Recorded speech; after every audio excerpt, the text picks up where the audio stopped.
pouce ou tétine? Quelle est la meilleure solution? Les parents de Mathéo sont revenus de la maternité depuis une semaine avec leur petit garçon. Celui-ci pleure souvent et semble avoir besoin de téter en dehors des repas. Ses parents hésitent à lui donner une tétine ou à l'aider à trouver son pouce car ils ont entendu que la succion pouvait abîmer les dents. Les besoins de succion des nouveau-nés et des jeunes enfants sont très importants. Il faut savoir que la succion apparaît déjà pendant la grossesse, aux environs de la 10e semaine de vie.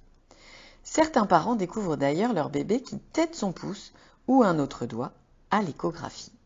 En général, ce besoin diminue naturellement aux alentours de 18 mois. Quels sont les types de succion? On distingue la succion nutritive de la succion non nutritive. La succion nutritive, c'est le fait de téter pour manger, qu'il s'agisse du sein ou du biberon. La succion non nutritive apporte du réconfort et de l'apaisement au bébé. Elle n'est pas là pour soulager la faim. Bébé peut alors prendre son pouce ou un autre doigt, une tétine, une partie de son doudou, le petit doigt de papa ou maman, ou même sa langue, mais aussi profiter de la fin de la tétée repas pour savourer un moment de plaisir. En effet, durant les 5 à 10 premières minutes de l'allaitement au sein ou au biberon, si bébé boit sans difficulté, la fonction première est l'alimentation. Après, la tétée peut se prolonger pour le plaisir. La succion permet d'apporter du réconfort et de rassurer bébé. Quand bébé tète, des hormones du bien-être sont sécrétées. On a même compris que la succion diminue la douleur. C'est pour cela qu'on peut proposer à l'enfant de téter le sein, le doigt, une pipette ou une solution sucrée si on doit lui faire un acte médical douloureux comme une piqûre. Pourquoi certains parents proposent-ils une tétine ou aident-ils leur bébé à trouver leur pouce?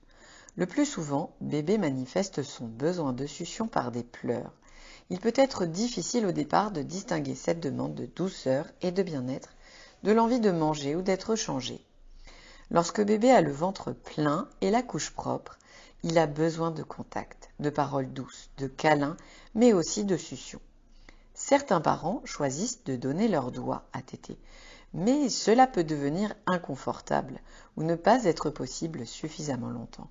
Par exemple, si l'on doit s'occuper d'enfants plus âgés ou d'autres tâches importantes. Du coup, ils essayent de se tourner vers d'autres solutions. Parfois, leur bébé a trouvé tout seul son pouce ou un autre doigt. Dans ce cas, il va réguler son besoin de succion. Pour d'autres nouveau-nés, les parents proposeront une tétine que certains appellent sucette. Il en existe différents modèles en fonction de l'âge de l'enfant. Quels sont les avantages du pouce? Le plus gros avantage du pouce est d'être impossible à perdre. En effet, si bébé pleure la nuit, il va pouvoir s'apaiser tout seul en prenant son pouce ou un autre doigt.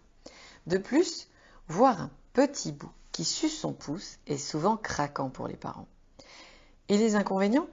Voici le paradoxe. Le plus gros inconvénient du pouce est d'être impossible à perdre. En grandissant, le besoin de succion de l'enfant diminue, mais pas forcément son envie de téter.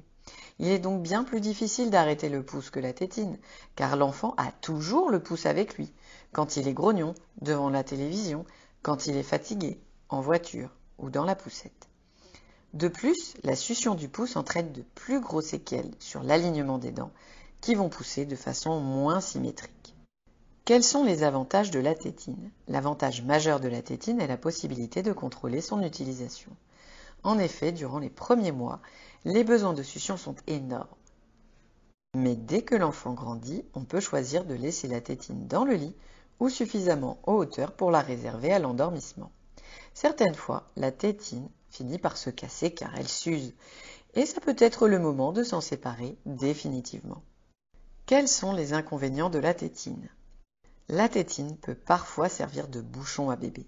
Mon bébé pleure, hop, je lui mets la tétine pour ne plus l'entendre, ne lui laissant pas la possibilité de se réguler par lui-même. La tétine a aussi un inconvénient de taille. Si bébé la perd en dormant, il lui sera trop difficile de la trouver tout seul. Certains parents en laissent plusieurs dans le lit, mais le plus souvent, ils doivent se lever pour aider leur enfant à reprendre la tétine. Comme pour le pouce, son utilisation intensive ou prolongée a un effet sur la croissance des mâchoires et des dents, mais avec moins d'asymétrie. Une tétine constamment en bouche va aussi gêner l'apprentissage du langage. Quels sont les risques d'une succion prolongée? Lorsque la tétine, le pouce, un autre doigt ou le doudou se trouvent dans la bouche, cela plaque la langue vers le bas, l'empêchant de faire son travail habituel qui est de monter vers le palais.